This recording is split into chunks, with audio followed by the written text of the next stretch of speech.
This week on Soul Star Live, we're preparing for our election cycle here in Arizona, and we're interviewing Kiana Sears and Jevin Hodge. Make sure you tune in. Soul Star Live is up next. After all I've done for you, I feel like there's a knife in my back, babe. You might as well pull it all the way through. Good man on the table, working 2 jobs, baby, willing to make good man. I'm having fun, got no kids, and I love the Lord. Good man. I'm a life was, never did down, baby, just good man.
bed.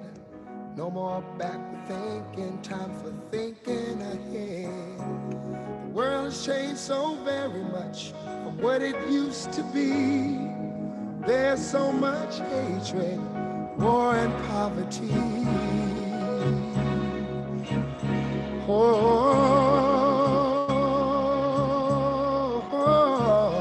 Wake up. Welcome to Soul Star live from the basement of the Phoenix Center for the Arts in Radio Phoenix Studios. I'm your host, Calvin Worthen, and what a pleasure it is to have this good sister on the radio with us and giving us some information about her heroism in political arenas. I'm so excited to have Sister Kiana Sears here on the show. Welcome to Soul Star Live. Glad to be here. Right on. Good to be here with you tonight. That is great. So I'm gonna just take up a little bit of your time because we might have a really good conversation. So you are running for the Mesa school board, governing school board, and you have also had some experience in doing so. As I'm correct in that. I remember reading. Yeah. So can you tell me a little bit about some of the work that you have done previously in your position, your role in the school board? For Mesa Public Schools? Yes, I got elected in 2016, so I've been on the school board for 4 years, and these particular 4 years matter a lot because there's been a lot going on. If you recall, in 2016, the occupant of the White House was actually elected the same year I was elected. So Right. for many regards, it was a very disappointing year and a year that started an upheaval when it comes to people of color and different minority people, and specifically the attacks and the brutality that's been happening with Black people, we feel has been energized by the occupant of the White House. So it's been 4 years that's been filled with combating some of those, the climate, what's happening, and so go adults, so go our children. So also in our schools environment, we've seen less tolerance happening with our schools. So when you see overt racism, it's been more pronounced. So in my last 4 years, like I said, it's been very challenging. One of the things that happened during my tenure is our former governing board superintendent, we decided to vote to allow her to resign. That's the best way to put that. So that happened during my tenure over some things that were unknown financially that regarding the board. So, parting ways with our superintendent. And that's a big change that happens in a school district. The other thing in our school district is we've never really had a committee that dealt specifically and intentionally with equity and racial disparity when it comes to what happens with Black children when it comes to discipline. So once I joined the board, and I'm being very deliberate about it, I am the only person of color in the history of Mesa governing board to serve. So when we say governing board, don't be confused, it's school board. And that's the common thing that most people know it by.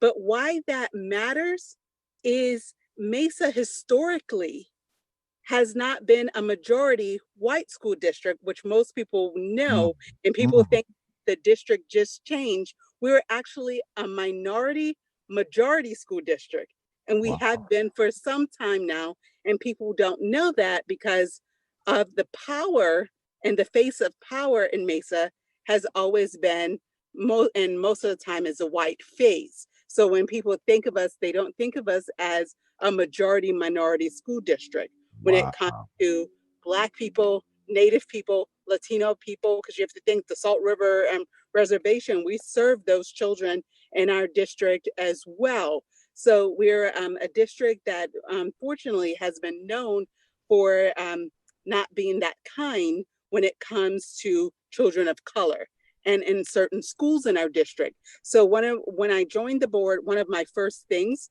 was to actually continue to speak out about what is needed when it comes to justice. And I'm not just going to say equity and all these other words, but educational justice is one of my biggest things. And I call it for what it is, because some people get twisted with equity.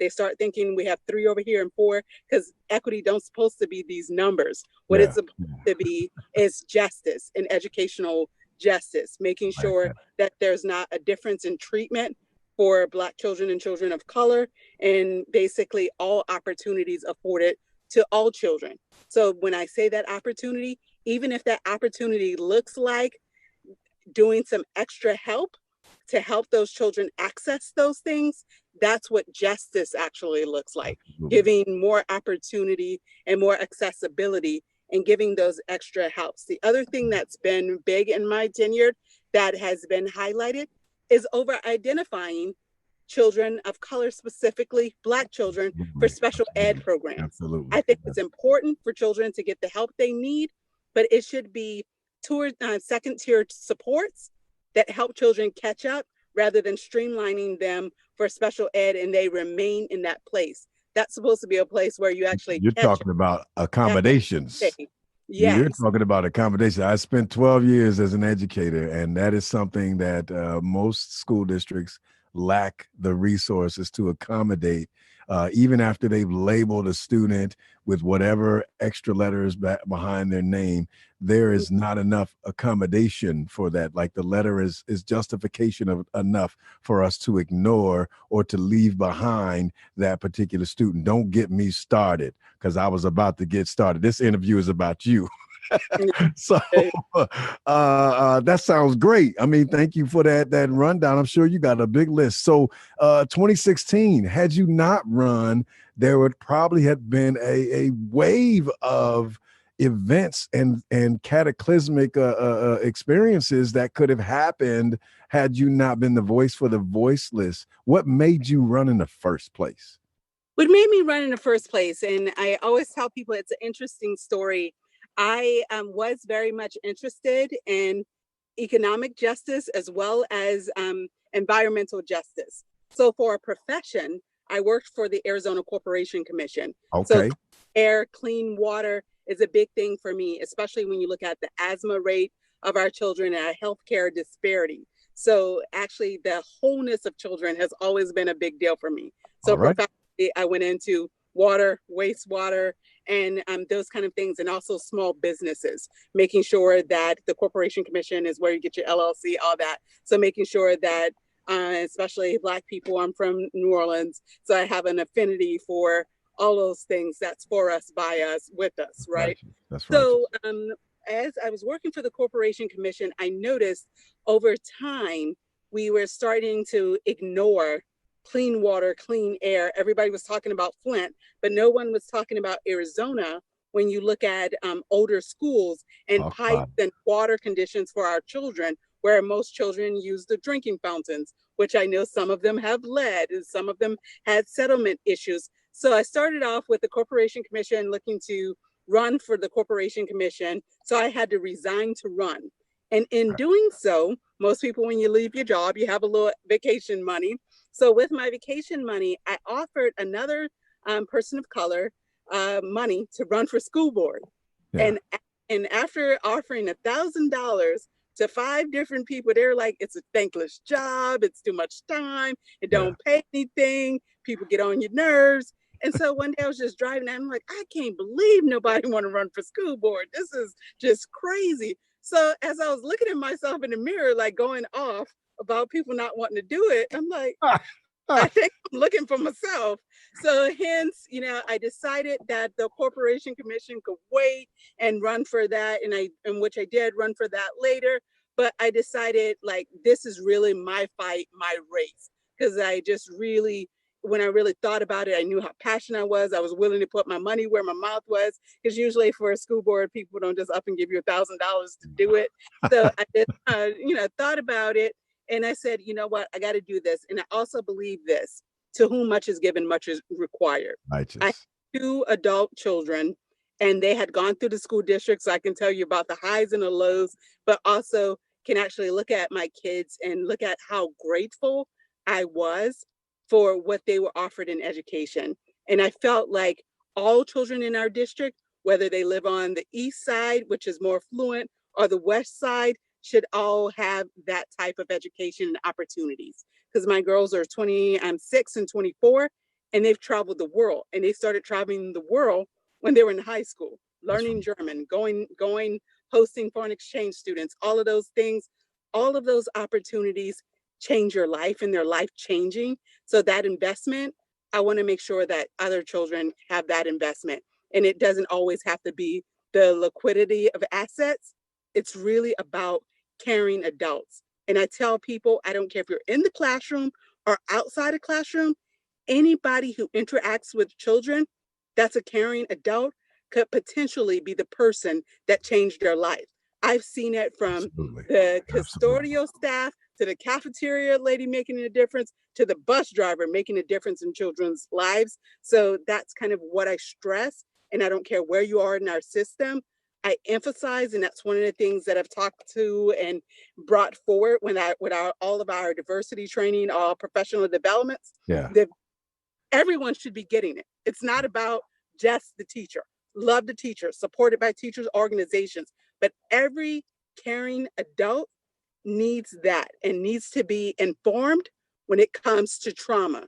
Because trauma is real. Absolutely. And it's what's happening with kids today. And people, and I can't overemphasize how much trauma-informed care is important. I think it's as important as reading, writing, and arithmetic. Because if you're a child sitting in class traumatized, half of what you're supposed to be learning can't get in. It ain't happening. You're absolutely right. You're absolutely right. Kiana Sears running for Mesa Schools Governing Board.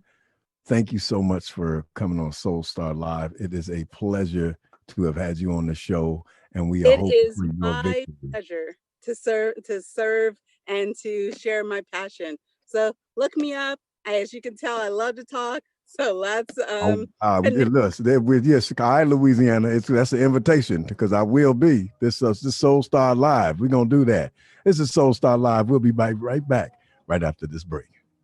There's too many of you cry. Brother,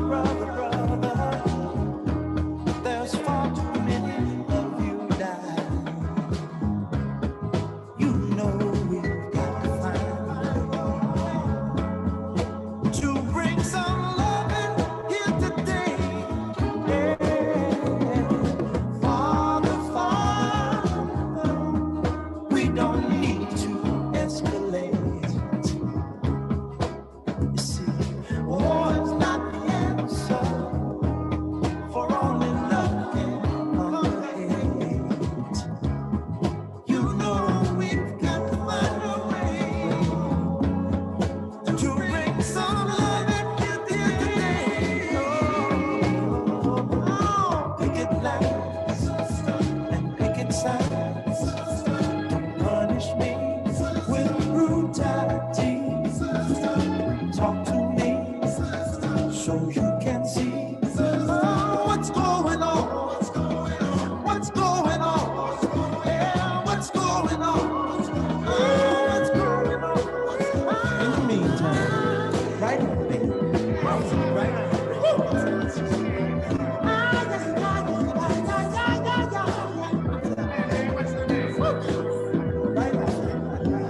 Right on.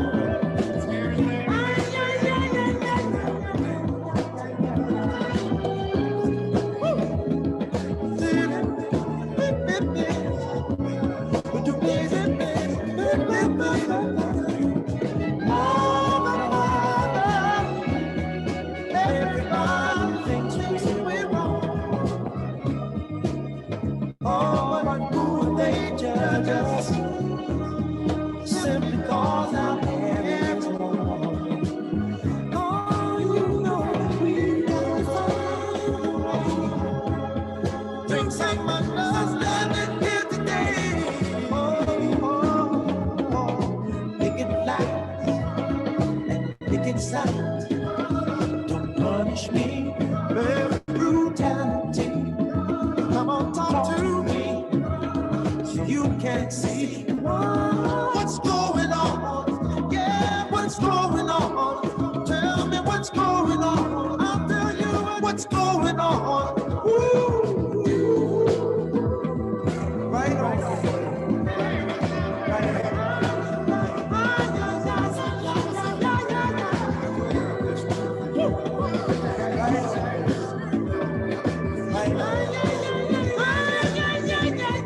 This is Soul. This is Soul Star Live. And up next, another segment of O.D. Harris, City Councilman for Chandler. There'll be more Soul Star Live after this. And I'll advocate too, and I'll advocate on that behalf. But then I essentially end up calling the police chief, or I end up calling the city manager, and then I tell them, hey, we need to see more of this, and we need to see more of that. And if it's still not changing, then I, as a policymaker, then I advocate for a policy to be changed. Because remember, people are governing them according to what rules they can do. You know, like, hey, if I can get away with something, I'm going to get away with it, because there's no rule that says I can't, or the rule wasn't written properly to not allow me to get away with it. So I think at the end of the day, you know, we set policies, so people need to understand from that perspective. But what got me into this whole role, this whole idea, is that I wanted to create change. I wanted to create policies that, you know, that make sense to give us an equal playing field, so everyone can come to Chandler and feel like they're getting the best, they're having the best quality of life. And lastly, it's just my next progression in life. I've been successful in for-profit, successful in not-for-profit. Now it's time for me to look at government and see what I can do to make change in that area. That's all right. All around. All around, man. All around. You gotta do this, man. Hey, bro, we gotta stay strong. Now, this is this last question here. I don't want to keep it too much longer, but this last question is specifically about Chandler.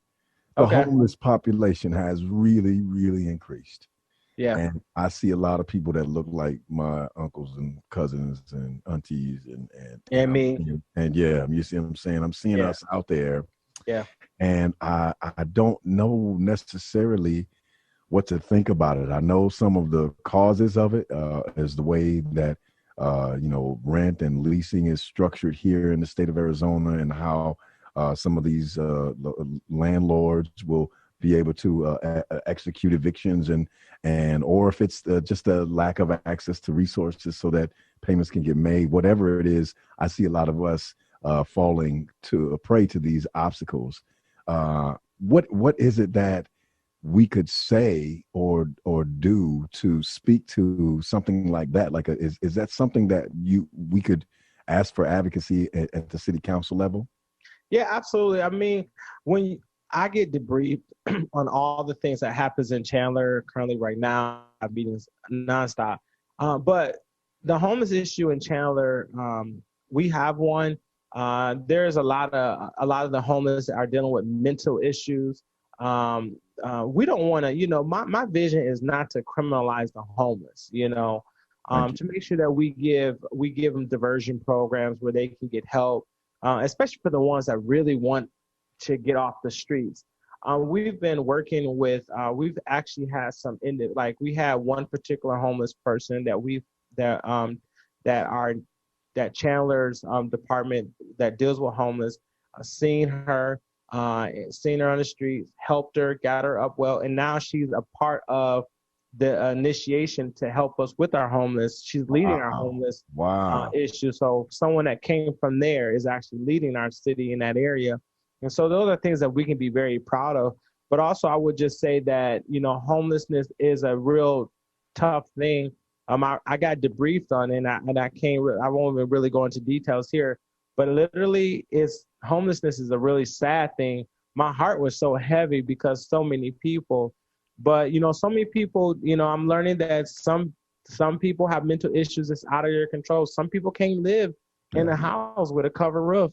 But I know that in Chandler, we are keeping that very, very close to heart, and we're making sure we've been providing resources. We have ICANN, we have we have homeless shelters here in Chandler. So we're doing everything we can to get, I think when we did our last homeless shelter, our last homeless count, I think there was just under a couple of hundred homeless here in Chandler that we identify, and we also try to give those individuals resources. But one of the things that I want to say before we before we get off the interview is that I wanted to make sure that I speak a word to our people that's out there that's listening to me underneath the sound of my voice. This is the time that while there is a lot of consciousness for who we are as Black people, we need to start taking advantage of the money that's out there. There is opportunities out there that's worth $75 billion where they're waiting for people to create economic development. And when that money is there, you can actually go online, you can Google, and in every city around, there's money out there, millions and millions of dollars for your particular city to take advantage of it. The reason why oftentimes I feel Blacks are not at the level or is not participating, playing at the same playing field, not all the time do I believe is because someone is trying to suppress them, but knowledge is power. Our people, that's what they used to always march in the 60s. Knowledge is power. Knowledge is power. You know, the best way to hide information from Blacks is put it in a book. Why? Because they're not going to read it. And that's what I'm saying, that we have opportunity right now, even with the pandemic money. Maricopa County has money for you. Chandler has $10,000 for you as well, and $1,300 per full-time employee. Phoenix have money. Tempe have money. All these people have money. This is the time. And if you apply for the Maricopa County money for non-for-profits and businesses, it's a grant. What does a grant mean? That's better than PPP because you don't have to pay that back. Pay it back. That's righteous. And that's so righteous. A lot of our people have been asking, been in a struggle. Like, man, how do I get to my next level? Listen, apply for the Maricopa County grant money for your non-for-profit, you know, and then that way you will have empowerment of the dollars. If you are, even if you're less than 1 year in business, if you can prove that the pandemic, now listen to me, less than 1 year. Less than 1 year. That means I don't have financials for 2019, really. I have a couple of months. That's it. But if you can establish that your business went down because of COVID, you can also qualify for that money as well. Okay. So while we're in this state, we need to be thinking about how do we level the playing field? Because guess what? Even if you don't want to give your business, you know, if you don't want to give up your information so you can get bread, then you're only hurting yourself. Yeah. And us as people, we got to get up, get past it, and do what we need to do. I wanted to make sure you guys know that. And then if you want to apply for some of the money that I'm talking about that I give out to non-for-profits, go to azfoundation.org/BPI, Black Philanthropy Initiative. We can give you grants, we can get you money and things like that, but you got to get your stuff in order. And if there's last thing, I'm gonna say this, if the one thing that this pandemic has taught us is that we must have business in line. We cannot have it set up improperly. I was about to say ghetto, but since I'm on this platform, I'm going to say improperly and properly. But you need to have it properly set up with your tax ID number, with your LLC paperwork. And if you don't know how to do that, go to ReadySetGoFoundation.org. That's my foundation. We will help you set up your paperwork. And we have a free 5-week training coming up November the 2nd. November the 2nd, go to ReadySetGoFoundation.org. But November the 2nd, we're going to have for 5 consecutive weeks where we're going to train you how to set your business up, how to get your business launched to the next level. Council Member O.D. Harris for the city of Chandler. Thank you so much for coming on the show. I really appreciate your information. Absolutely. And, Thank you. And if you enjoy what you're hearing, make sure you like and subscribe. And we're going to keep up with you, good brother, because I got more questions later on. But thank you again so much for the interview. Peace and God bless. God bless. That was O.D. Harris, City Councilman, Chandler, Arizona. There'll be more Soul Star Live right after this. Soul Star Live is produced by Desert Soul Media Incorporated. For more information on programs and services or to support, go to desertsoulmedia.org and click on the Donate tab. If you shop at Fry's, you can select Desert Soul Media as your community rewards partner. And while shopping at Amazon, you can shop at smile.amazon.com and select Desert Soul Media as your favorite nonprofit charity. Thank you for listening. Community radio is supported by a donation from Helt Lumber Company, Incorporated, with several decades of history with community involvement in Arizona. Thank you. More information at heldtlumber.com.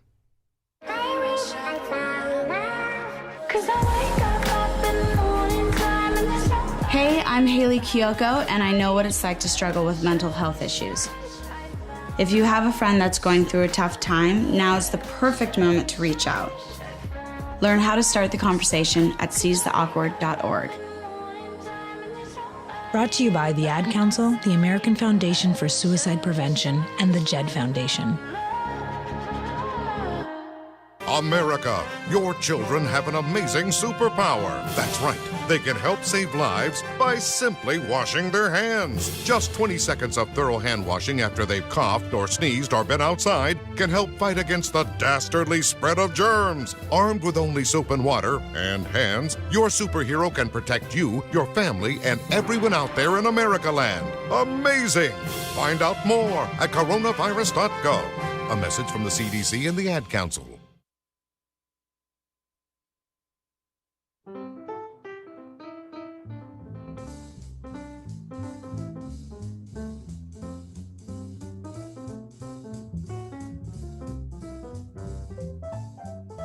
Welcome back, Soul Star Live. And we have on the Zoom screen, so excited, good brother Jevin Hodge here running for County Board of Supervisors of Maricopa County. Good brother, how you doing? Welcome to Soul Star. I'm doing wonderful. Thank you for having me today. Righteous. So let's jump right into it so that, those listeners who may not know exactly or who may try to, on their ballot, they skip past some of the wordy stuff. Let us know what it is that a county supervisor does. Most definitely. And I once again, thank you to all the listeners and everyone tuning in today. Thank you for taking your time and learning about your democracy. You're doing your part. The County Board of Supervisors is the most important and impactful position in local government that most people know absolutely nothing about. Okay, so for starters, Maricopa County is America's fourth largest county, is Arizona's largest county, and is 60% of Arizona's population, 4.5 million of the 7.2 million in Arizona. That's just for starters. 5 people govern the entire county, and they manage a budget, so county of 4.5 million people, and they manage a budget of $3.05 billion, billion with a B. Exactly. And so you got to think of it like this. Every issue under the sun that you can think of, right, is handled at the Board of Supervisors. So environmental protections, public works, public parks, public corrections, public health, education, zoning. If you ever been to a baseball game at Chase Field, governed by the Board of Supervisors. If there's flooding on the freeways or at your roads, governed by the Board of Supervisors. You name it, any issue, right, that impacts you, the ground that you walk on, or the air that you're breathing, is governed at the Board of Supervisors. And so it's so important, that we raise awareness for these positions because it just slides under the radar. And you can see true substantive impact at this level of government. I like that. True substantive impact. So if I'm having trouble with any of those, I need to be contacting my board of supervisors. So just let's take it a step further, right? Pretty much any human service that we see, right, is handled at the Board of Supervisors level. Wow. The pandemic, the coronavirus pandemic, is governed. The county's response is governed by the Board of Supervisors. So regardless of what any school district or any city says, the governing board for the Maricopa County said that they wanted a mask mandate. And so now we have a county mask mandate. Wow. We look at the reporting numbers. It comes from the county, right? And so, let's say there's a mosquito. Let's say your neighbor moves out, right? And they leave their pool with water in it. And now you got a mosquito outbreak. Okay. You're calling the Maricopa County Department of Health to spray these mosquitoes so there's not a West Nile outbreak. Yes. I could just keep going on on, right? There are 65 departments and agencies in the Maricopa County government, 13,000 employees. It's the third largest employer behind Banner and Arizona State University. And so, it's everything that you can think about is at the Board of Supervisors. This is like you guys are the Avengers of the like this is Literally, we got an election going superhero, on. The man. board of supervisors. Exactly. Exactly. Yeah. I just feel like I feel so slighted by all of my all of my social studies teachers and professors. You know, they didn't let me know this was this important role of people. There's a group of saviors called Right. the Board of Supervisors. Literally, literally, right? And it's so crazy to think about, right? And so you look back, and let's go back in the day, okay? The Arizona State Constitution is written in such a way that the county carries out the executive actions that the state and federal government doesn't, okay? So that gives the county power. And before all the cities and municipalities sprouted up, it was the county's job to provide those services, i.e., the sheriff's department. The county sheriff's department was the police. It is the police force for the entire county. Okay. And so all of these areas that were unincorporated prior to all the cities and everything that's coming about, it was the county's job to handle that, right? Health and Human Services, the county hospital system. I mean, I can just keep going on and on and on. The saviors of our cities. That's exactly right. That's why it's so important that we pay attention to these races, because when we get the right people in these races, right, when we get the right people in these seats of power, we can see good, right? The government doesn't always have to work against us, right? The government is designed in such a way to work for the people, right? And the people closest to pain needs to be the ones that are in power. And, you know, they need to have a seat at this. And so there's a reason why this board operates in the darkness. There's a reason why you've never heard of it before, because it's so powerful and it's so important that if you don't know about it, they can continue to do whatever the heck it is that they want without you knowing about it. Now you done turn the Board of Supervisors into a group of evildoers, and you got to save us. Jevin, you got to save us, man. That's right. That's right. I do. Man, so you know, I am a conscientious objector of the system, but there are sometimes I participate within the system's election process. And previously, had I known what you just told me, I may have investigated a little further in previous elections. So you just, gold star for you, my man. That's why I'm here today. I might even participate and move out of my conscientious objective position and partake, because I happen to live in Maricopa County. You see what I'm saying now? You see what I'm saying? This is the place I'm living. You see what I'm saying? And there's some great people running in each of the 5 districts. So my district is the Southeast Valley, right? I got Tempe, Scottsdale, Chandler, Gilbert, Queen Creek, and Ahwatukee. If you're in downtown Phoenix up to North Phoenix, you got a great woman by the name of Whitney Walker. Look at her. And so, I mean, there's just a number of other folks, that are running. But I mean, here's the thing. There, like I said, and I'm going to just keep hounding on this. There is a reason why you don't know about this position. There is a reason. And that's why I'm here today. I'm here to bring some light to this, because, when we can raise awareness for these places in government, like school board, for example. My mom, and I know we're going to talk about this a little bit later, is a school board president.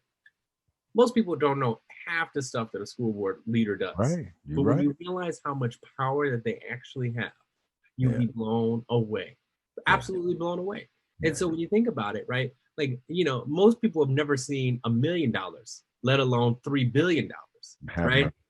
Right, exactly. And so you saying it, man, my blood pressure, I know my Fitbit done said something to me. Right. Your Fitbit, they said, brother, you need to sit down.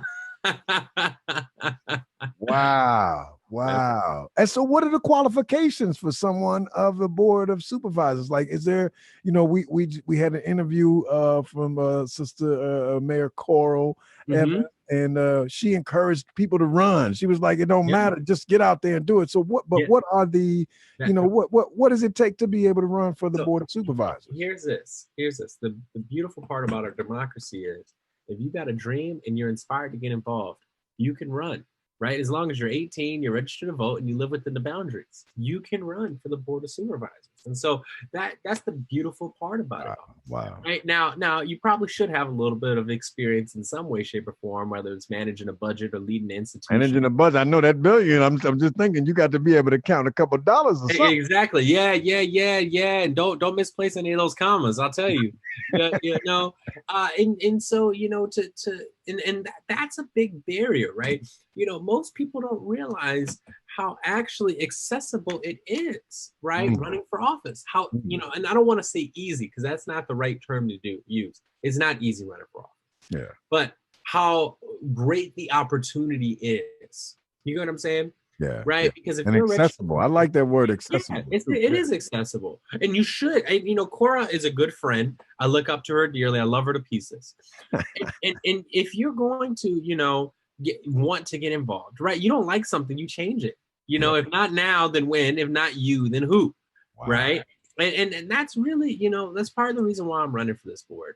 It's like I said, the most important and impactful position in local government that most people never heard anything about, right? It impacts your everyday life in so many different ways. And we need people that are from our communities, representing our communities, that are, understand the experiences. I'm a son of a single mom. I know what it's like. You know what I mean? I know what it's like.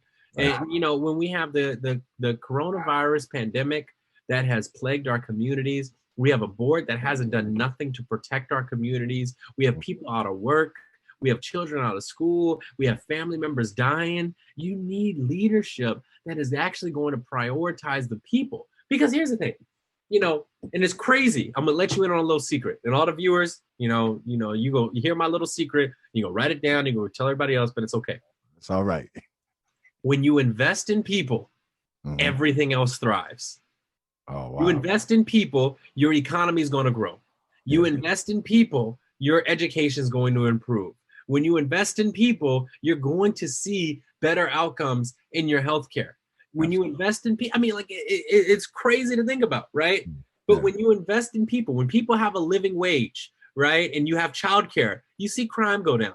You have, you know what I mean? Like, I could just keep going on and on and on. But the thing is that, like, when you have leaders that choose not to invest in people and they choose to support businesses and make their friends money, like, the funniest thing for me is, like, I see people on Facebook and all the time talking about, well, the Biden tax plan is not good for me.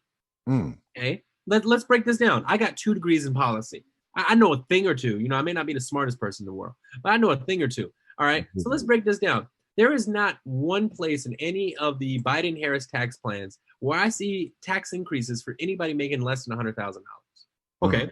I don't make $100,000 a year. Most people I know don't make $100,000. Yeah, I'm in your boat. We in the same boat. Yeah. Let me think about this for a second. So why are people who are making less than $100,000 a year trying to defend the people that are taking money away from them, making $400,000, $500,000, $600,000, $700,000 a year? I don't get it. And so, it makes no sense to me. And so this is the reason why we need people that are closest to pain in power, right? Because we got to have people that are going to make the right decisions, right? That are going to put people first, that are going to invest in our welfare, in our healthcare, in our education, right? And that's not going to be afraid, it's not that, to me, it's not that hard. There's a fundamental difference between right and wrong, right? And I see a lot of people doing some wrong out there. And so, you know what I mean? It's not that hard. Time to get it right. Brother Jevin Hodge, County Board of Supervisors candidate. This is Soul Star Live. I'm your host, Calvin Worthing. We're going to be right back, good brother, right after this break.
so shallow.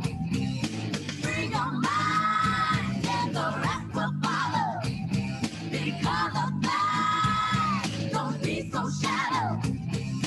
Free your mind. In Vogue, Free Your Mind. This is Soul Star Live.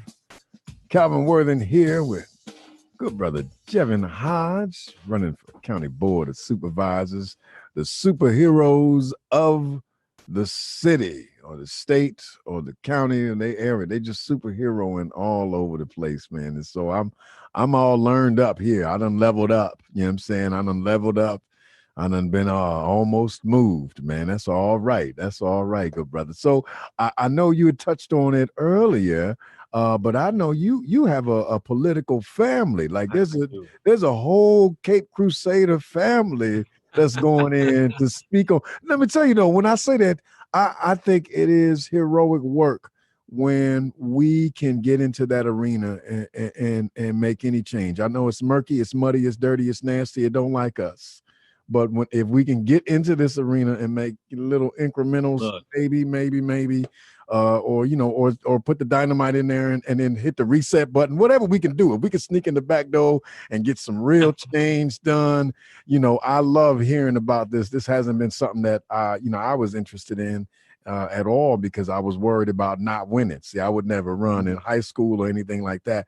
But since your family is so involved, is this something that you grew up with? Did you run for multiple things in your youth? And that's the risk that you run, you take. You know what I mean? It's the risk that you take. You're right. So I got to tell you this. I am very fortunate to have the greatest role model on the face of the planet.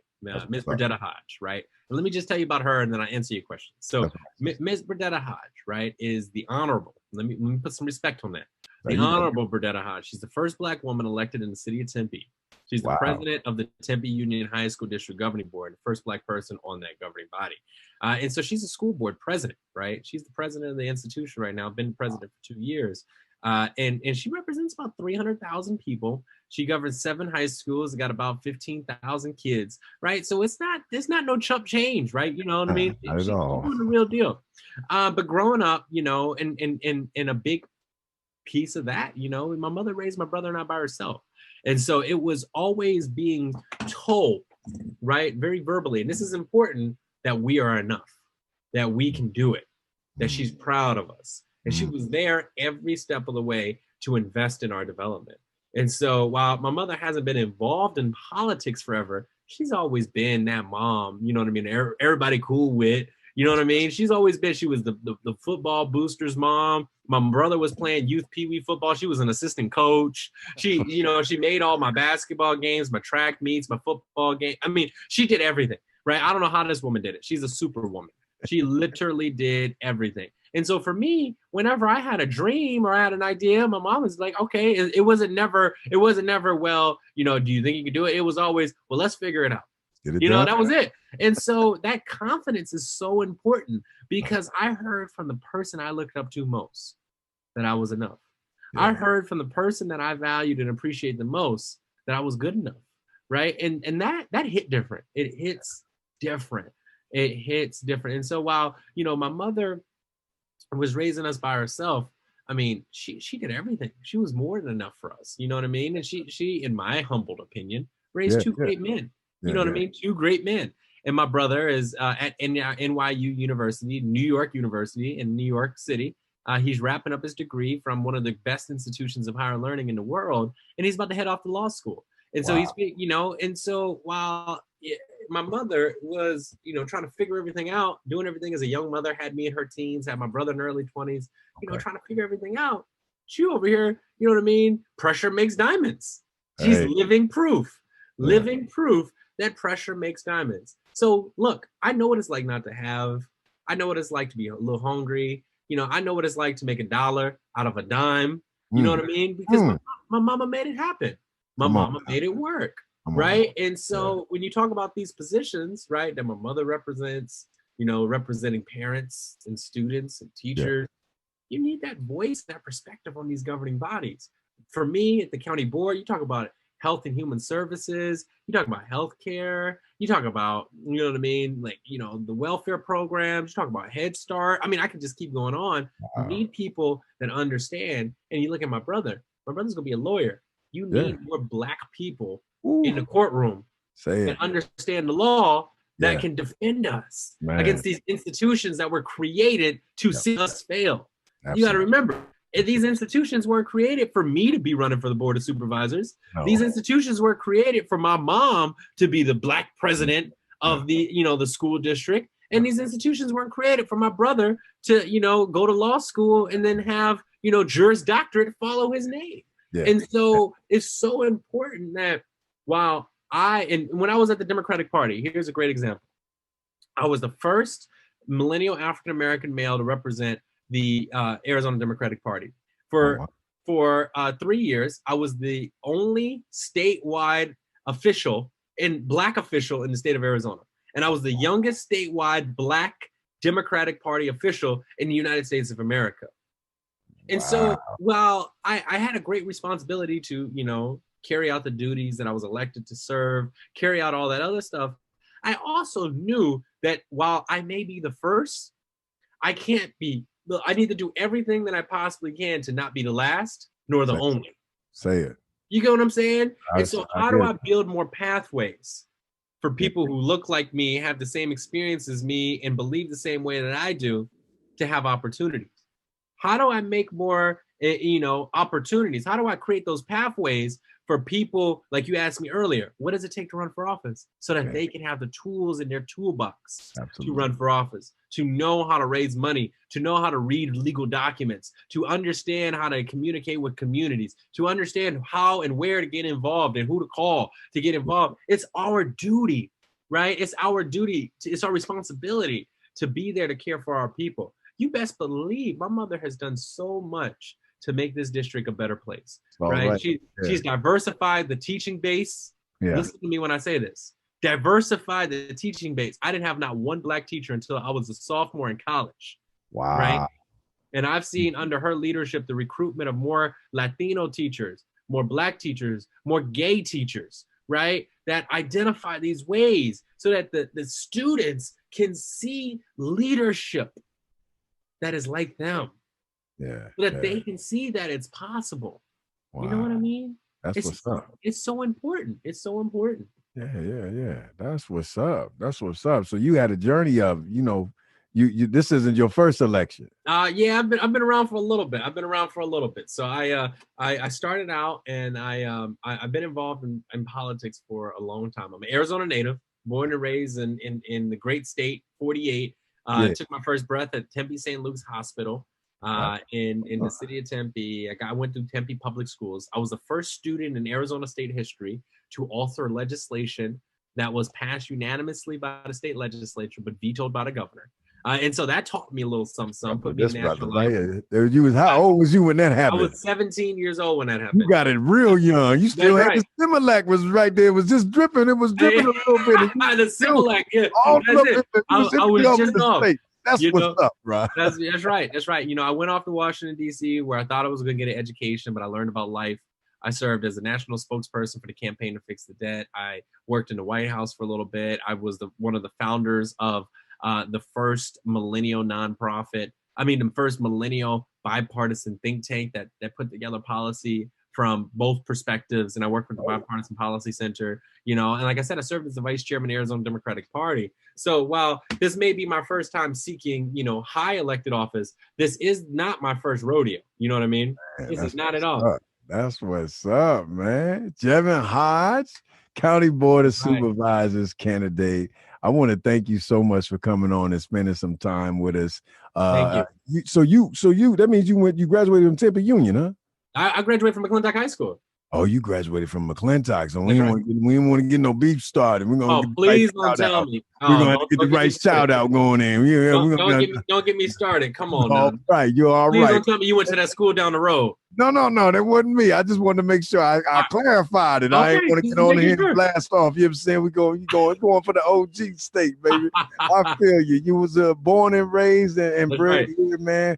And I want to thank you so much for coming on the Soul Star Live and giving us that great detailed information. Thank you. Inspiring our listeners, I Jevin appreciate Hodge, it. County Board of Supervisors That's right. candidate. Thank you again so much for Cal, coming. thank you so much for having me. I appreciate it. If you want to learn more about me, my campaign, what we represent, go to jevinhodge.com. That's JEVINHODGE.com. I look forward to it. You know, I'm always on call. Reach out to me on social media because I'm here to answer those questions. And thank you to all the listeners today. Right on. Thank you. This is Soul Star Live, a production of Desert Soul Media.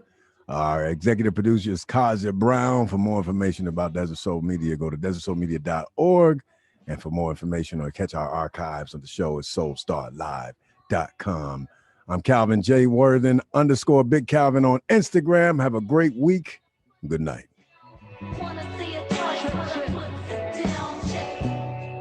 How could you ever